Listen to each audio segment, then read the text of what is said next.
Tonight, you'll be dozing off from the backseat of your parents' car, softly cradled by the gentle hum of the engine as it travels homeward late at night along a country highway.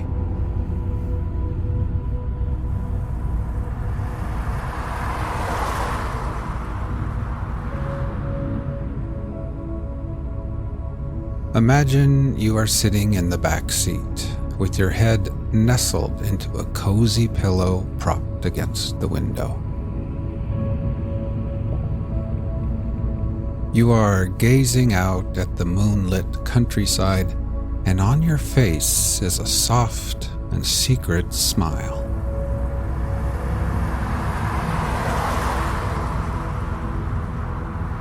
It's late Friday night, after playing in the pep band at your brother's basketball game far from home.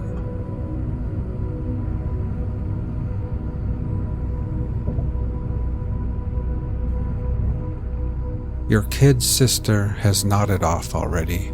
She's laying across the wide seat with her head resting softly in your lap.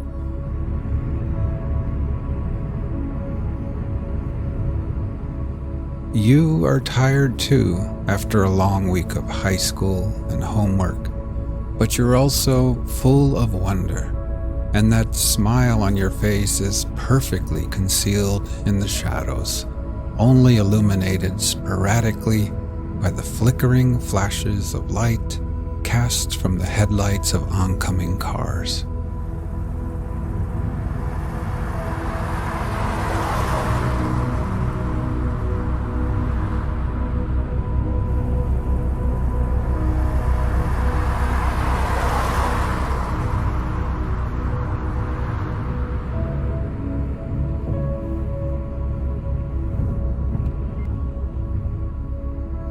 You rest your forehead against the cool glass of the window. Every now and then, a distant farmhouse light appears, towering like a lighthouse in the dark, casting bright beams across the endless, waterless ocean of a prairie.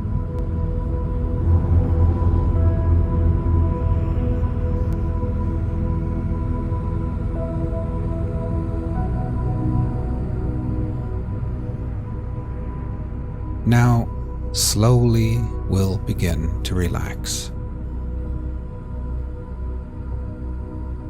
First, with eyes closed, just become aware of your breathing, feeling your chest gently rise and fall again.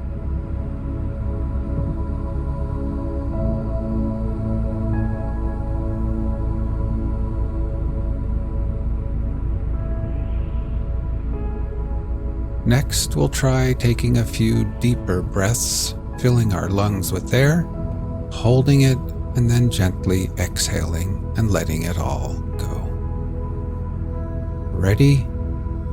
Inhale deeply, hold for 3, 2, 1, and then exhale.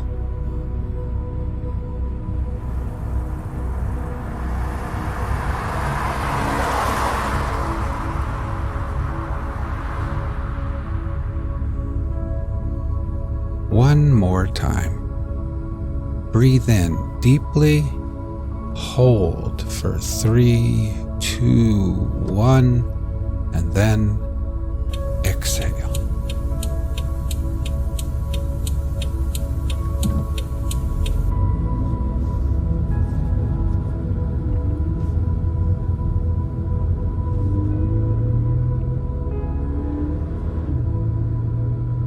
And try thinking to yourself, as I sit here in the back seat, I can feel gravity's pull tugging me gently back towards Earth. With every exhale, I can feel the weight of the day slipping away.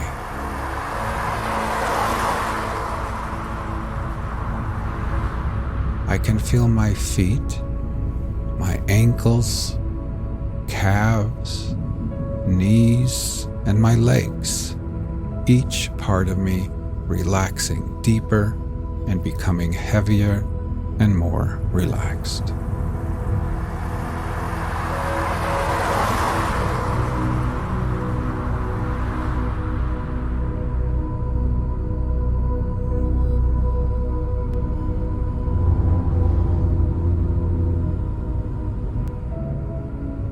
Up in the front seat, your parents recap and relive the big game.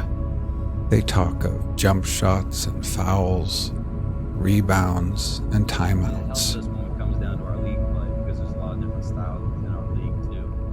You close your eyes, but when you picture the crowded gymnasium, you remember something much sweeter than basketball.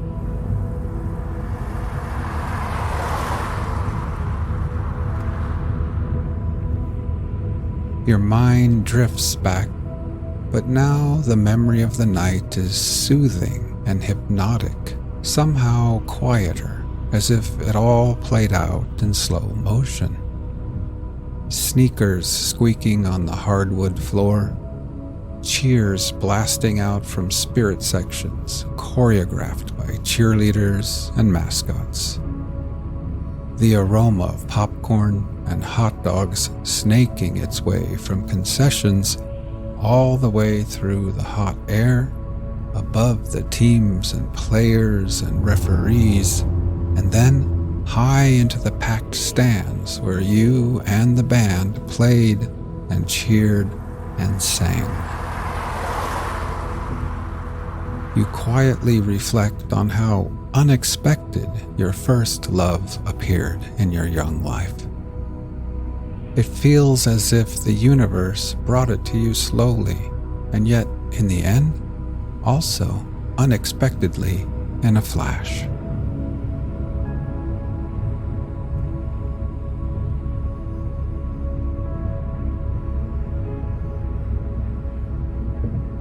Now let's try taking a few more deep breaths.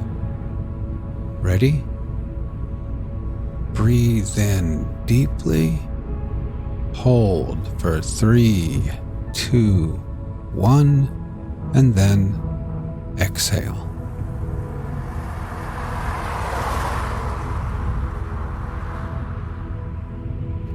Try continuing on your own, and while doing this, try thinking to yourself, as I sit here, my whole body feels heavy and relaxed. With every exhale, I can feel gravity pulling me back towards Earth gently. I can feel my head, my shoulders, my neck becoming relaxed and at ease. And my legs are heavy and at peace with gravity's pull.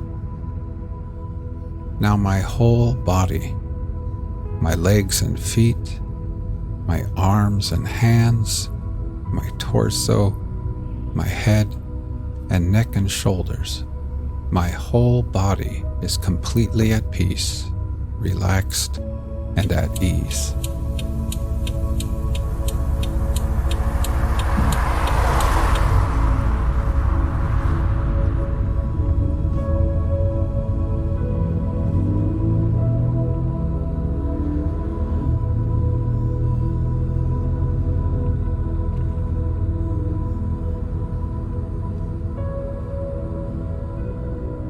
For weeks and weeks at band practice and at games, you had played right there next to each other, bumping elbows, close enough to catch quick flashes of fragrances, close enough for smiles, quick glances, silly and innocent flirtations without considering really when and where or if you might actually ever kiss. And then, unexpectedly, tonight, it just happened.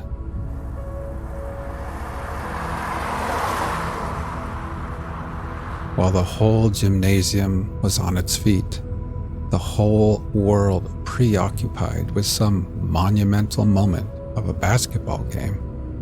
It just happened right there in the minuscule universe between the two of you.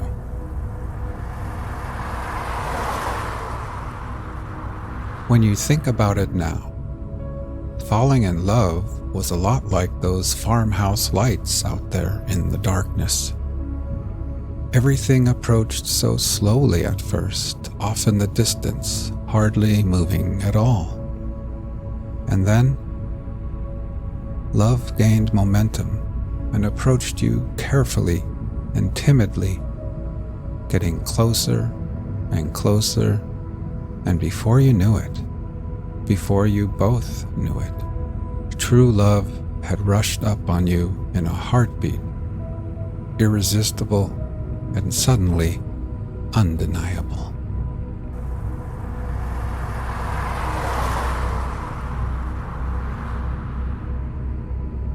You smile now, thinking how you had always imagined your first kiss would happen somewhere private and hidden, and yet, in the end, yours was out in the open and in front of hundreds of people who never even saw it.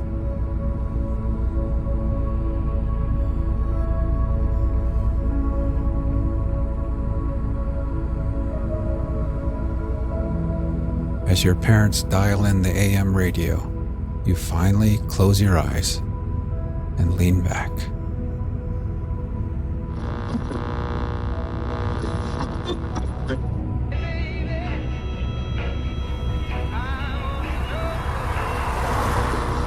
Tonight's reading from the Journal of the First Voyage of Columbus spans Friday, August 3rd through Monday, October 15th, 1492. You'll hear the Admiral's formal prologue, the departure from Palos, repairs and calms in the Canaries, and the long westing, weed, birds, and patient reckonings, culminating in first landfall at Guanahani on October 12th. We continue through the first island visits from San Salvador to Santa Maria de la Concepcion and then Fernandina, ending as Columbus cares for a lone canoe-borne traveler and sets a course for the larger island ahead. Journal of the First Voyage of Columbus. This is the first voyage and the routes and direction taken by the Admiral Don Cristobal Colon when he discovered the Indies, summarized, except the prologue made for the sovereigns, which is given word for word and commences in this manner: in the name of our Lord Jesus Christ. Because, O most Christian and very high, very excellent and puissant princes, King and Queen of the Spains and of the islands of the sea, our lords in this present year of 1492, after your highnesses had given an end to the war with the Moors who reigned in Europe, and had finished it in the very great city of Granada, where in this present year, on the 2nd day of the month of January, by force of arms, I saw the royal banners of your highnesses placed on the towers of Alfambra, which is the fortress of that city. And I saw the Moorish king come forth from the gates of the city and kiss the royal hands of your highnesses and of the prince my lord. And presently in that same month, acting on the information that I had given to your highnesses touching the lands of India, and respecting a prince who is called Grand Khan, which means in our language, King of Kings, how he and his ancestors had sent to Rome many times to ask for learned men of our holy faith to teach him, and how the Holy Father had never complied, insomuch that many people believing in idolatries were lost by receiving doctrine of perdition. Your highnesses as Catholic Christians and princes who love the holy Christian faith and the propagation of it, and who are enemies to the sect of Mahoma and to all idolatries and heresies, resolved to send me, Cristobal Colon, to the said parts of India to see the said princes and the cities and lands and their disposition, with a view that they might be converted to our holy faith, and ordered that I should not go by land to the eastward, as had been customary, but that I should go by way of the west, whither up to this day we do not know for certain that anyone has gone. Thus, after having turned out all the Jews from all your kingdoms and lordships in the same month of January, your highnesses gave orders to me that with a sufficient fleet I should go to the said parts of India, and for this they made great concessions to me, and ennobled me, so that henceforward I should be called Don, and should be Chief Admiral of the Ocean Sea, perpetual Viceroy, and Governor of all the islands and continents that I should discover and gain, and that I might hereafter discover and gain the ocean sea, and that my eldest son should succeed, and so on from generation to generation forever. I left the city of Granada on the 12th day of May in the same year of 1492, being Saturday, and came to the town of Palos, which is a seaport, where I equipped 3 vessels well suited for such service, and departed from that port well supplied with provisions and with many sailors on the 3rd day of August of the same year, being Friday, half an hour before sunrise, taking the route to the islands of Canaria, belonging to your highnesses, which are in the said ocean sea, that I might thence take my departure for navigating until I should arrive at the Indies, and give the letters of your highnesses to those princes, so as to comply with my orders. As part of my duty, I thought it well to write an account of all the voyage very punctually, noting from day to day all that I should do and see, and that should happen, as will be seen further on. Also, lords princes, I resolved to describe each night what passed in the day, and to note each day how I navigated at night. I propose to construct a new chart for navigating, on which I shall delineate all the sea and lands of the ocean in their proper positions under their bearings. And further, I propose to prepare a book, and to put down all as it were in a picture, by latitude from the equator and western longitude. Above all, I shall have accomplished much, for I shall forget sleep, and shall work at the business of navigation, that so the service may be performed, all which will entail great labor. Friday, 3rd of August. We departed on Friday, the 3rd of August, in the year 1492, from the bar of Saltes at 8 o'clock, and proceeded with a strong sea breeze until sunset towards the south, for 60 miles, equal to 15 leagues, afterwards southwest and west-southwest, which was the course for the Canaries. Saturday, 4th of August. They steered southwest 1/4 south. Sunday, 5th of August. They continued their course day and night more than 40 leagues. Monday, 6th of August. The rudder of the caravel Pinta became unshipped, and Martin Alonso Pinzon, who was in command, believed or suspected that it was by contrivance of Gomez Rascon and Cristobal Quintero, to whom the caravel belonged, for they dreaded to go on that voyage. The admiral says that, before they sailed, these men had been displaying a certain backwardness, so to speak. The admiral was much disturbed at not being able to help the said caravel without danger, and he says that he was eased of some anxiety when he reflected that Martin Alonso Pinzon was a man of energy and ingenuity. They made, during the day and night, 29 leagues. Tuesday, 7th of August. The rudder of the Pinta was shipped and secured, and they proceeded on a course for the island of Lanzarote, one of the Canaries. They made, during the day and night, 25 leagues. Wednesday, 8th of August. Opinions respecting their position varied among the pilots of the 3 caravels, but that of the admiral proved to be nearer the truth. He wished to go to Gran Canaria to leave the caravel Pinta, because she was disabled by the faulty hanging of her rudder and was making water. He intended to obtain another there if one could be found. They could not reach the place that day. Thursday, 9th of August. The admiral was not able to reach Gomera until the night of Sunday, while Martin Alonso remained on that coast of Gran Canaria by order of the admiral, because his vessel could not be navigated. Afterwards, the admiral took her to Canaria, and they repaired the Pinta very thoroughly through the pains and labor of the admiral, of Martin Alonso, and of the rest. Finally, they came to Gomera. They saw a great fire issue from the mountain of the island of Tenerife, which is of great height. They rigged the Pinta with square sails, for she was lateen rigged, and the admiral reached Gomera on Sunday, the 2nd of September, with the Pinta repaired.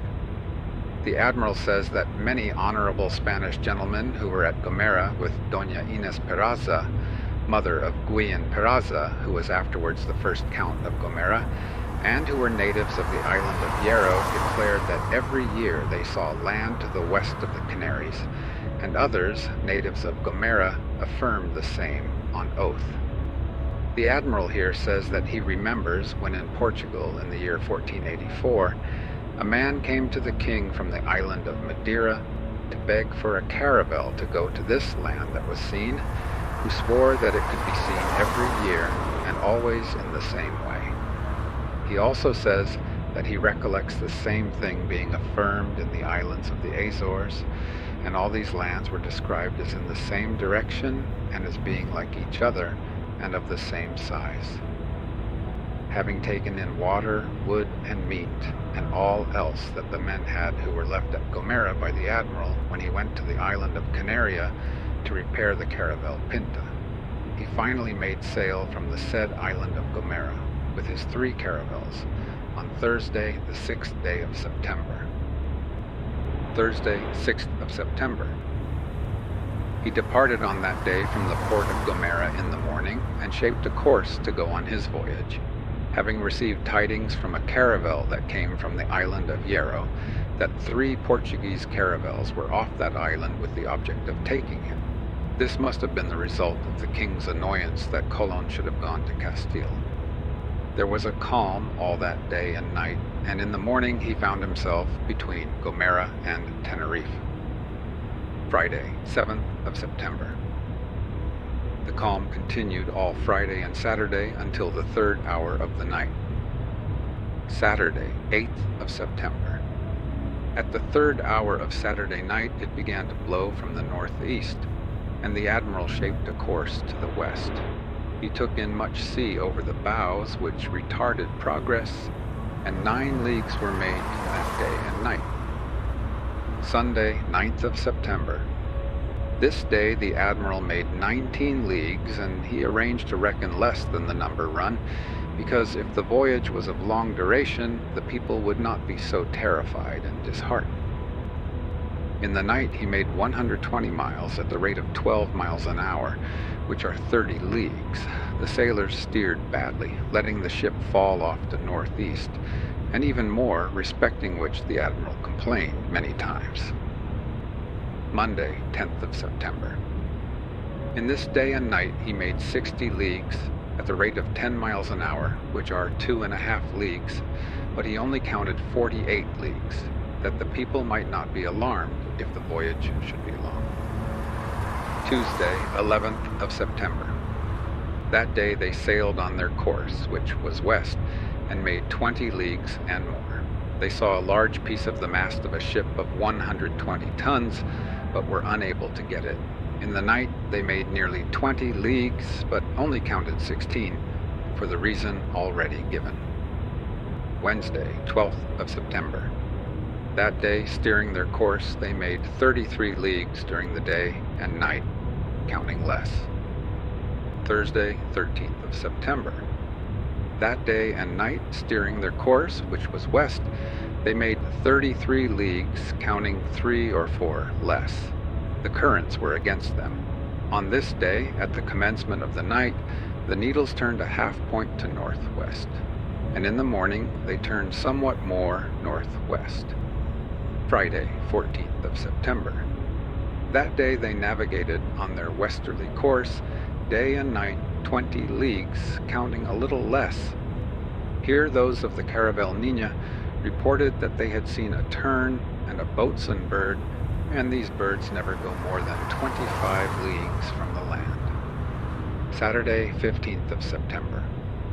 That day and night they made 27 leagues and rather more on their west course, and in the early part of the night there fell from heaven into the sea a marvelous flame of fire, at a distance of about 4 or 5 leagues from them. Sunday, the 16th of September. That day and night they steered their course west, making 39 leagues, but the admiral only counted 36. There were some clouds and small rain. The admiral says that on that day and ever afterwards they met with very temperate breezes, so that there was great pleasure in enjoying the mornings, nothing being wanted but the song of nightingales. He says that the weather was like April in Andalusia. Here they began to see many tufts of grass which were very green and appeared to have been quite recently torn from the land. From this they judged that they were near some island, but not the mainland, according to the admiral, because, as he says, I make the mainland to be more distant. Monday, 17th of September. They proceeded on their west course and made over 50 leagues in the day and night, but the admiral only counted 47. They were aided by the current. They saw much very fine grass and herbs from rocks, which came from the west. They, therefore, considered that they were near land. The pilots observed the north point and found that the needles turned a full point to the west of north. So the mariners were alarmed and dejected, and did not give their reason. But the admiral knew, and ordered that the north should be again observed at dawn. They then found that the needles were true. The cause was that the star makes the movement, and not the needles. At dawn on that Monday, they saw much more weed appearing like herbs from rivers, in which they found a live crab, which the admiral kept. He says that these crabs are certain signs of land. The seawater was found to be less salt than it had been since leaving the Canaries.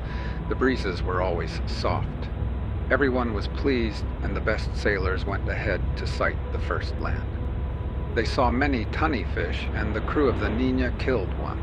The admiral here says that these signs of land came from the west, in which direction I trust in that high God in whose hands are all victories, that very soon we shall sight land. In that morning he says that a white bird was seen which has not the habit of sleeping on the sea, called rabo de junco, boatswain bird. Tuesday, the 18th of September. This day and night they made over 55 leagues, the admiral only counting 48. In all these days the sea was very smooth, like the river at Seville. This day Martin Alonso, with the Pinta, which was a fast sailor, did not wait, for he said to the admiral from his caravel that he had seen a great multitude of birds flying westward, that he hoped to see land that night, and that he therefore pressed onward. A great cloud appeared in the north, which is a sign of the proximity of land. Wednesday, 19th of September. The admiral continued on his course, and during the day and night he made but 25 leagues because it was calm. He counted 22. This day, at 10 o'clock, a booby came to the ship, and in the afternoon another arrived, these birds not generally going more than 20 leagues from the land. There was also some drizzling rain without wind, which is a sure sign of land. The admiral did not wish to cause delay by beating to windward to ascertain whether land was near, but he considered it certain that there were islands both to the north and south of his position, as indeed there were, and he was passing through the middle of them. For his desire was to press onwards to the Indies, the weather being fine, for on his return, God willing, he could see all. These are his own words. Here the pilots found their positions. He of the Nina made the Canaries 440 leagues distant, the Pinta 420. The pilot of the admiral's ship made the distance exactly 400 leagues. Thursday, 20th of September. This day the course was west by north. and as her head was all round the compass owing to the calm that prevailed, the ship made only 7 or 8 leagues. 2 boobies came to the ship, and afterwards another, a sign of the proximity of land. They saw much weed, although none was seen on the previous day. They caught a bird with the hand which was like a tern, but it was a river bird, not a sea bird, the feet being like those of a gull. At dawn, 2 or 3 land birds came singing to the ship, and they disappeared before sunset. Afterwards a booby came from west-northwest and flew to the southwest, which was a sign that it left land in the west-northwest. For these birds sleep on shore and go to sea in the mornings in search of food, not extending their flight more than 20 leagues from the land. Friday, 21st September. Most of the day it was calm, and later there was a little wind. During the day and night they did not make good more than 13 leagues. At dawn they saw so much weed that the sea appeared to be covered with it, and it came from the west. A booby was seen.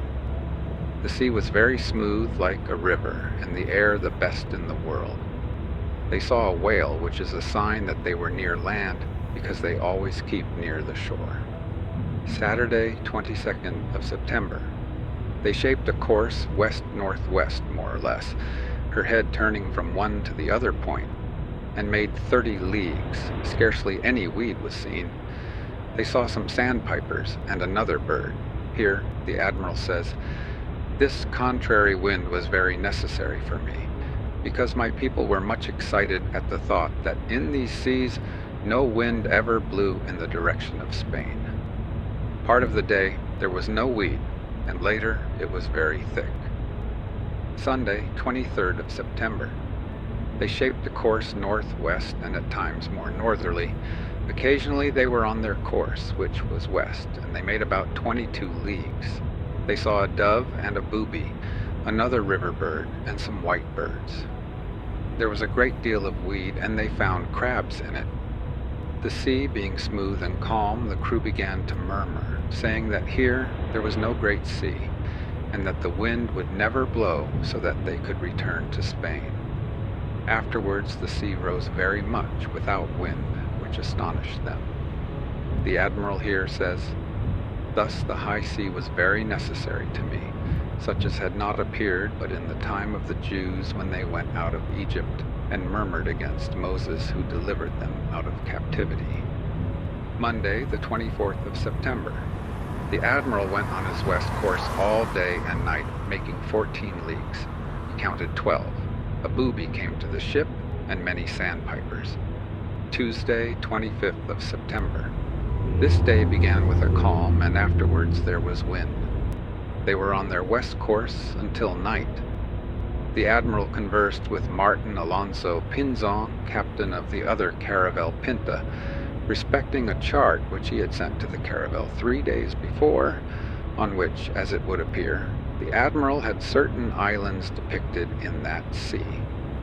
Martin Alonso said that the ships were in the position on which the islands were placed, and the admiral replied that so it appeared to him, but it might be that they had not fallen in with them, owing to the currents which had always set the ships to the northeast, and that they had not made so much as the pilots reported. The admiral then asked for the chart to be returned, and it was sent back on a line. The admiral then began to plot the position on it with the pilot and mariners. At sunset, Martin Alonso went up on the poop of his ship, and with much joy called to the admiral, claiming the reward as he had sighted land.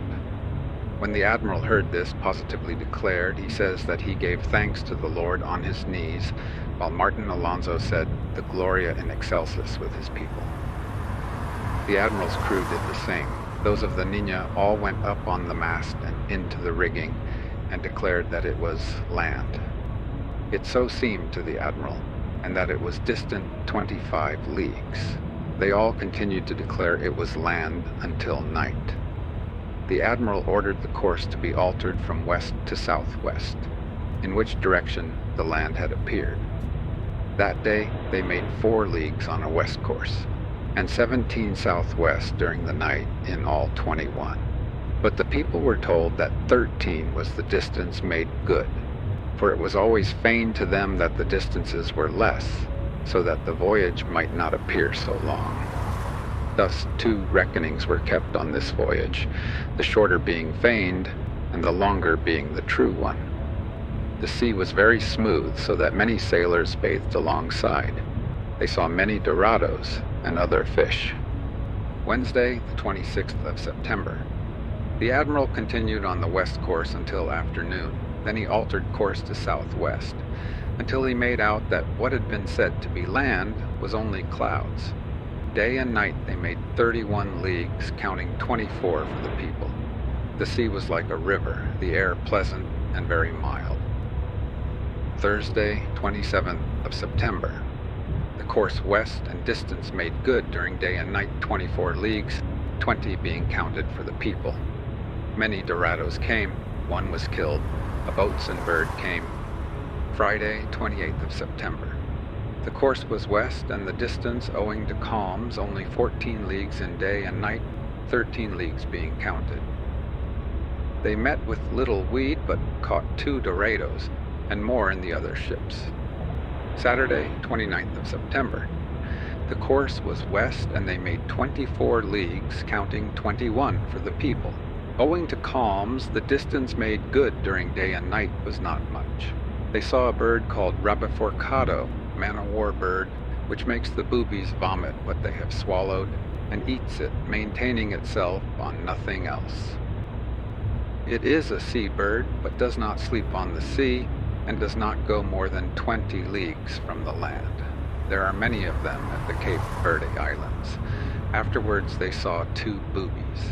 The air was very mild and agreeable, and the Admiral says that nothing was wanting but to hear the nightingale. The sea smooth as a river. Later, 3 boobies and a man-o'-war bird were seen 3 times.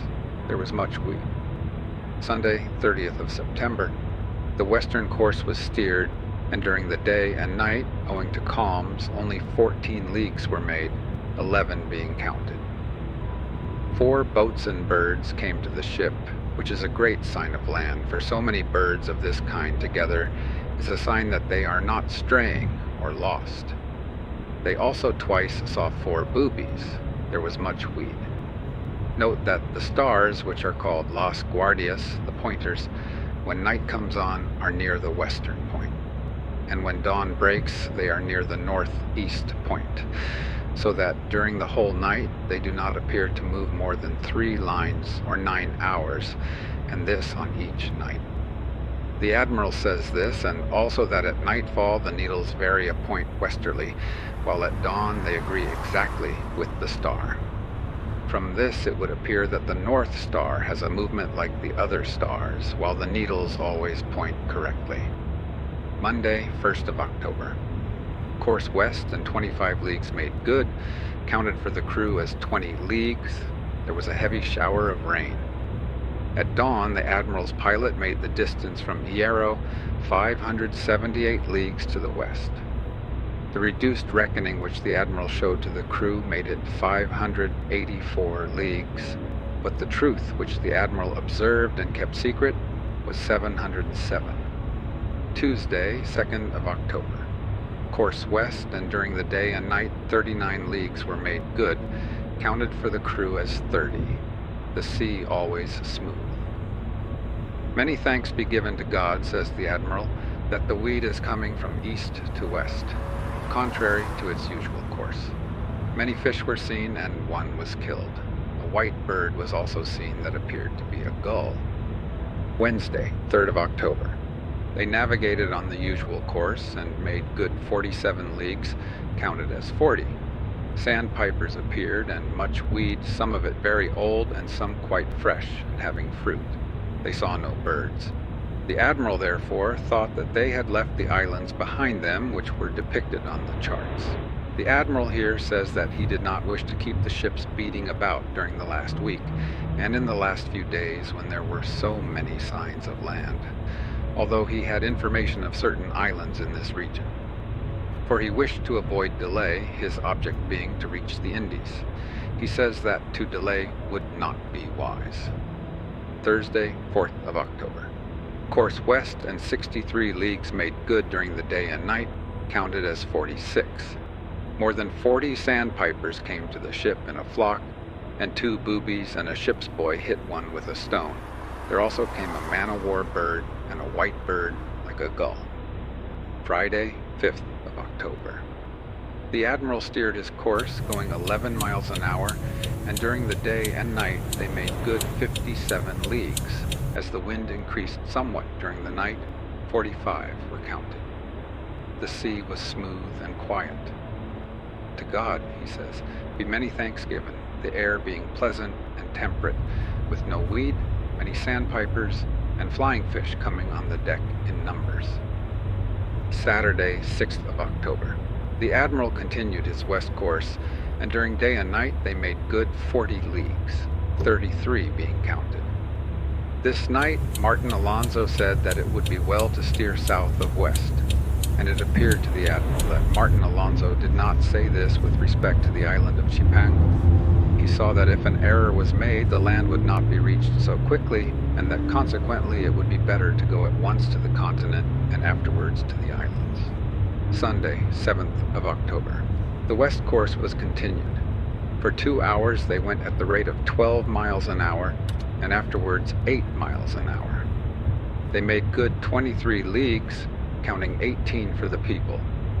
This day, at sunrise, the Caravel Niña, which went ahead being the best sailor, and pushed forward as much as possible to sight the land first, so as to enjoy the reward which the sovereigns had promised to whoever should see it first, hoisted a flag at the masthead and fired a gun, as a signal that she had sighted land, for such was the Admiral's order.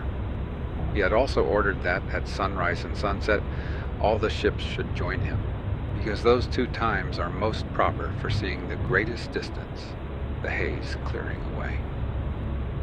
No land was seen during the afternoon, as reported by the Caravel Niña, and they passed a great number of birds flying from north to southwest. This gave rise to the belief that the birds were either going to sleep on land or were flying from the winter, which might be supposed to be near in the land whence they were coming. The Admiral was aware that most of the islands held by the Portuguese were discovered by the flight of birds. For this reason, he resolved to give up the west course and to shape a course west-southwest for the 2 following days. He began the new course 1 hour before sunset. They made good during the night about 5 leagues and 23 in the day, altogether 28 leagues. Monday, 8th of October. The course was west-southwest, and 11.5 or 12 leagues were made good in the day and night. And at times it appears that they went at the rate of 15 miles an hour during the night, if the handwriting is not deceptive. The sea was like the river at Seville. Thanks be to God, says the Admiral. The air is very soft like the April at Seville, and it is a pleasure to be here, so balmy are the breezes. The weeds seemed to be very fresh. There were many land birds, and they took one that was flying to the southwest.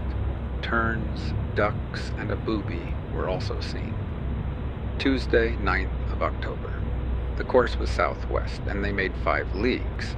The wind then changed, and the Admiral steered west by north 4 leagues. Altogether, in day and night, they made 11 leagues by day and 20.5 leagues by night, counted as 17 leagues altogether. Throughout the night, birds were heard passing. Wednesday, 10th of October. The course was west-southwest, and they went at the rate of 10 miles an hour, occasionally 12 miles, and sometimes 7. During the day and night, they made 59 leagues, counted as no more than 44.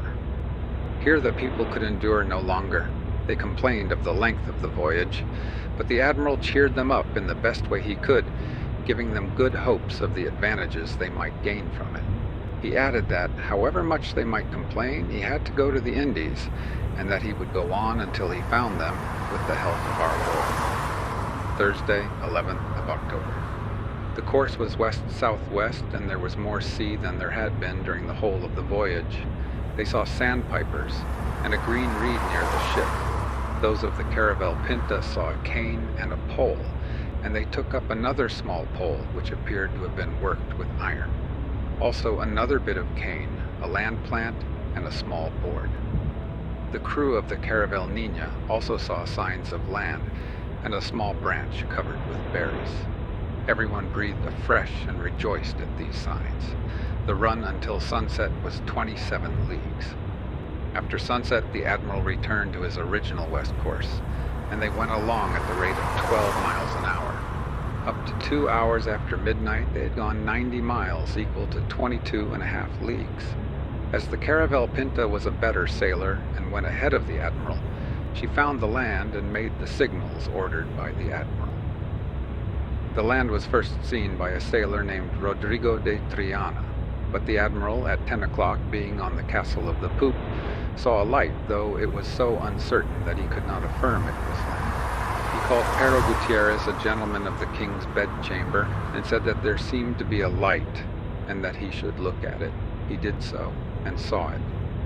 The admiral said the same to Rodrigo Sanchez of Segovia, whom the king and queen had sent with the fleet as inspector, but he could see nothing because he was not in a place whence anything could be seen. After the admiral had spoken, he saw the light once or twice, and it was like a wax candle rising and falling. Friday, 12th of October.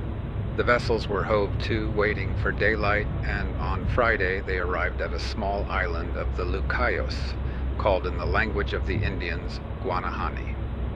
Presently, they saw naked people. The admiral went on shore in the armed boat, and Martin Alonso Pinzon and Vicente Yanez, his brother, who was captain of the Niña. The admiral took the royal standard, and the captains went with 2 banners of the Green Cross, which the admiral took in all the ships as a sign, with an F and a Y and a crown over each letter, one on one side of the cross and the other on the other. Having landed, they saw trees very green, and much water, and fruits of diverse kinds. The admiral called to the 2 captains, and to the others who leaped on shore, and to Rodrigo Escobedo, secretary of the whole fleet, and to Rodrigo Sanchez of Segovia, and said that they should bear faithful testimony that he, in presence of all, had taken, as he now took, possession of the said island for the king and for the queen his lords, making the declarations that are required, as is now largely set forth in the testimonies which were then made in writing. Presently, many inhabitants of the island assembled. What follows is in the actual words of the admiral in his book of the first navigation and discovery of the Indies. I, he says, that we might form great friendship, for I knew that they were a people who could be more easily freed and converted to our holy faith by love than by force. Gave to some of them red caps and glass beads to put round their necks, and many other things of little value, which gave them great pleasure and made them so much our friends that it was a marvel to see. They afterwards came to the ship's boats where we were, swimming and bringing us parrots, cotton threads and skeins, darts, and many other things. And we exchanged them for other things that we gave them, such as glass beads and small bells. In fine, they took all and gave what they had with good will. It appeared to me to be a race of people very poor in everything. They go as naked as when their mothers bore them, and so do the women, although I did not see more than one young girl. All I saw were youths, none more than 30 years of age. They are very well made, with very handsome bodies and very good countenances. Their hair is short and coarse, almost like the hairs of a horse's tail. They wear the hairs brought down to the eyebrows, except a few locks behind, which they wear long and never cut. They paint themselves black, and they are the color of the Canarians, neither black nor white.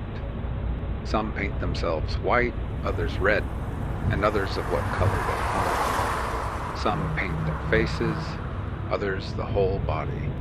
Some only round the eyes, others only on the nose.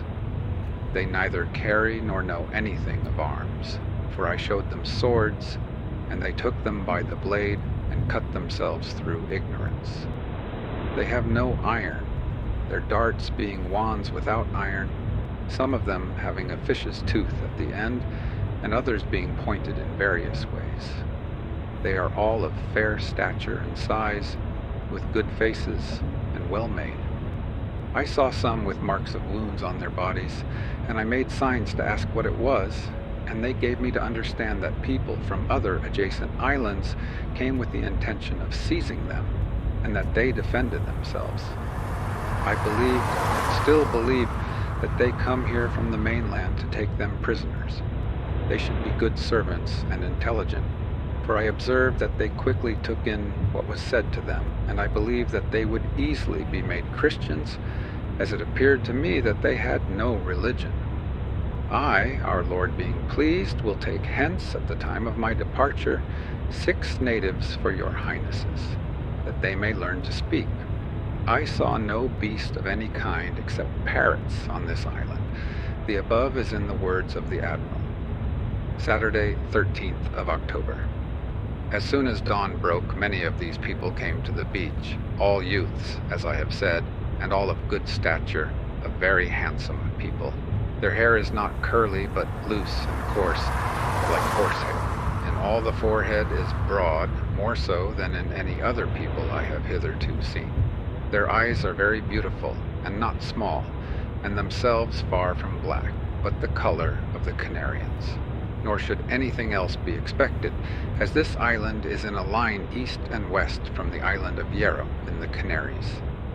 Their legs are very straight, all in one line, and no belly, but very well formed. They came to the ship in small canoes, made out of the trunk of a tree like a long boat, and all of one piece, and wonderfully worked, considering the country. They are large, some of them holding 40 to 45 men, others smaller, and some only large enough to hold 1 man. They are propelled with a paddle like a baker's shovel, and go at a marvelous rate. If the canoe capsizes, they all promptly begin to swim, and to bail it out with calabashes that they take with them. They brought skeins of cotton thread, parrots, darts, and other small things which it would be tedious to recount, and they give all in exchange for anything that may be given to them. I was attentive and took trouble to ascertain if there was gold. I saw that some of them had a small piece fastened in a hole they have in the nose, and by signs I was able to make out that to the south, or going from the island to the south, there was a king who had great cups full, and who possessed a great quantity. I tried to get them to go there, but afterwards I saw that they had no inclination. I resolved to wait until tomorrow in the afternoon, and then to depart, shaping a course to the southwest, where, according to what many of them told me, there was land to the south, to the southwest, and northwest, and that the natives from the northwest often came to attack them, and went on to the southwest in search of gold and precious stones. This island is rather large and very flat, with bright green trees, much water, and a very large lake in the center, without any mountain, and the whole land so green that it is a pleasure to look on it. The people are very docile, and for the longing to possess our things and not having anything to give in return, they take what they can get, and presently swim away. Still, they give away all they have got, for whatever may be given to them, down to broken bits of crockery and glass.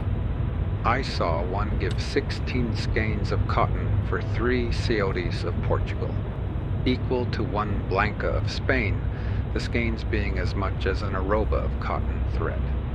I shall keep it, and shall allow no one to take it, preserving it all for your highnesses, for it may be obtained in abundance. It is grown in this island, though the short time did not admit of my ascertaining this for a certainty.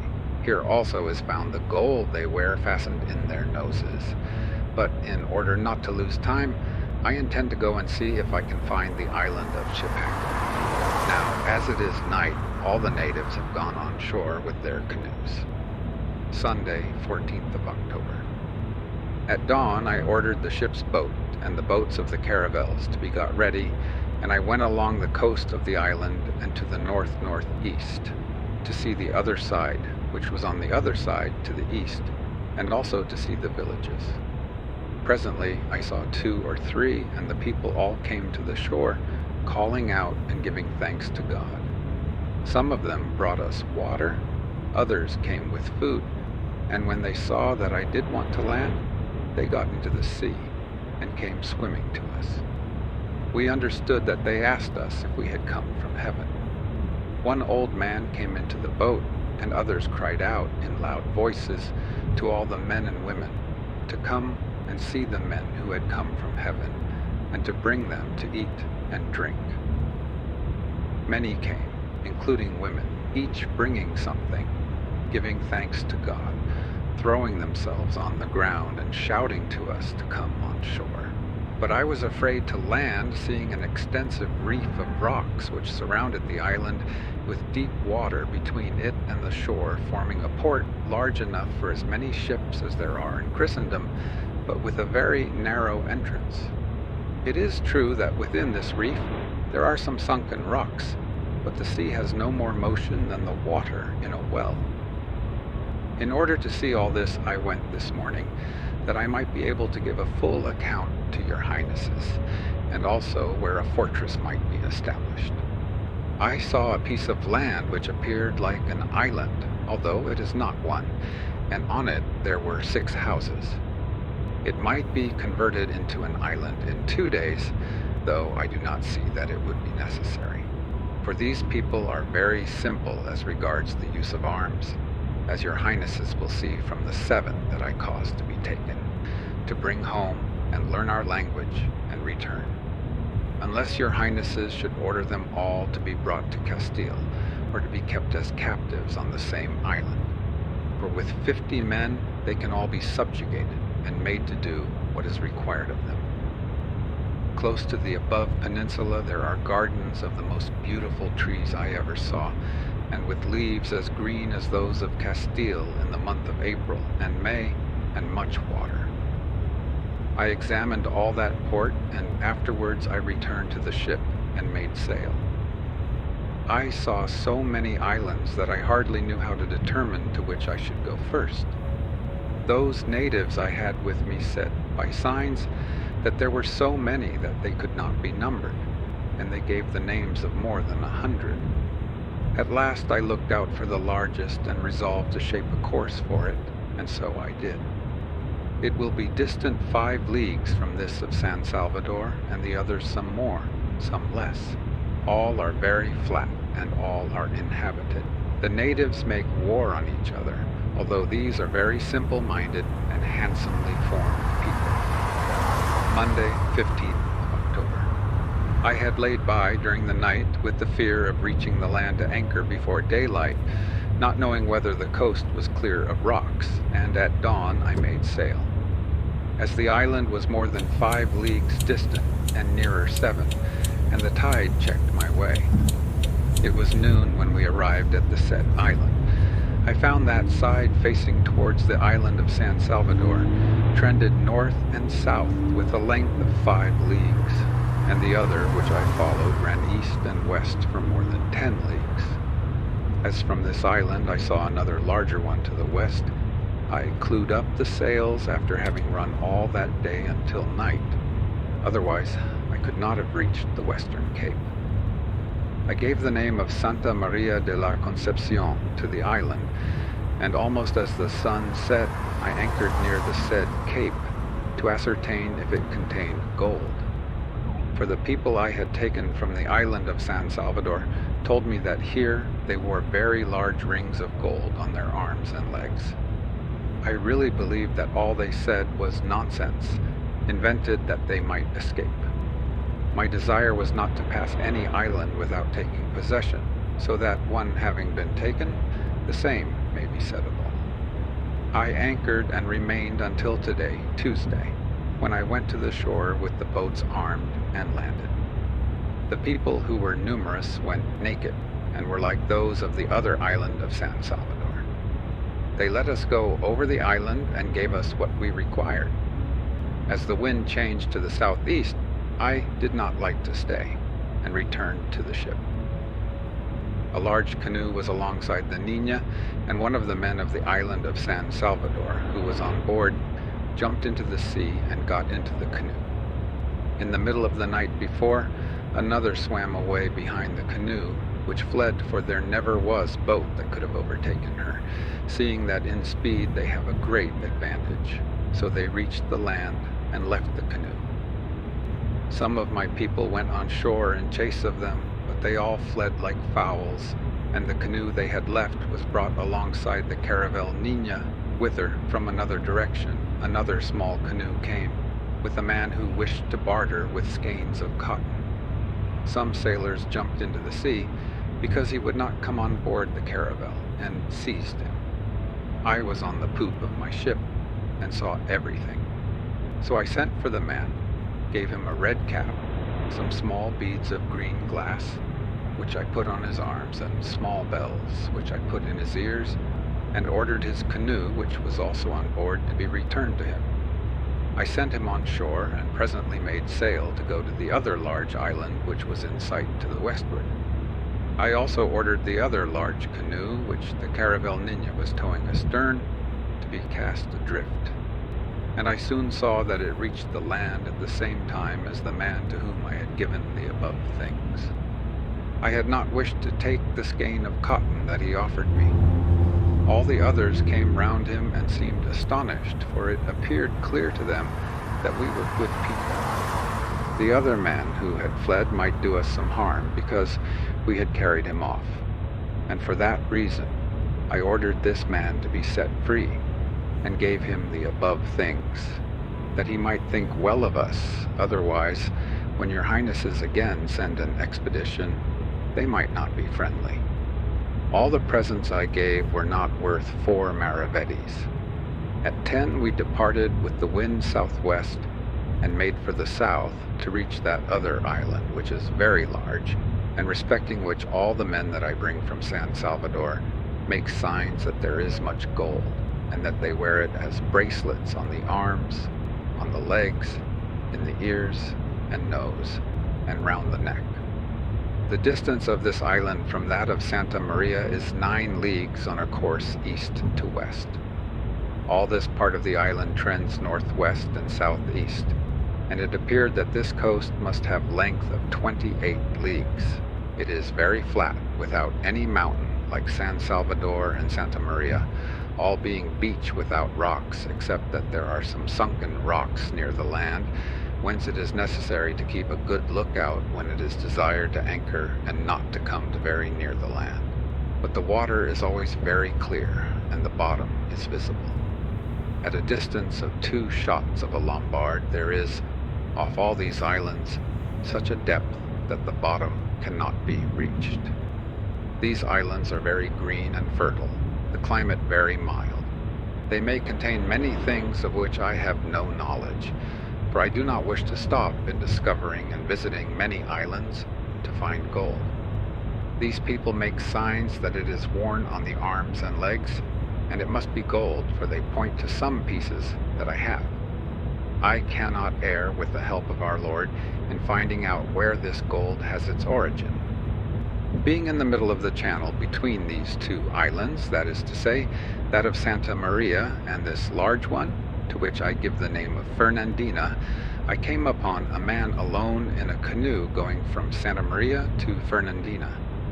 He had a little of their bread, about the size of a fist, a calabash of water, a piece of brown earth powdered and then kneaded, and some dried leaves, which must be a thing highly valued by them, for they bartered with it at San Salvador.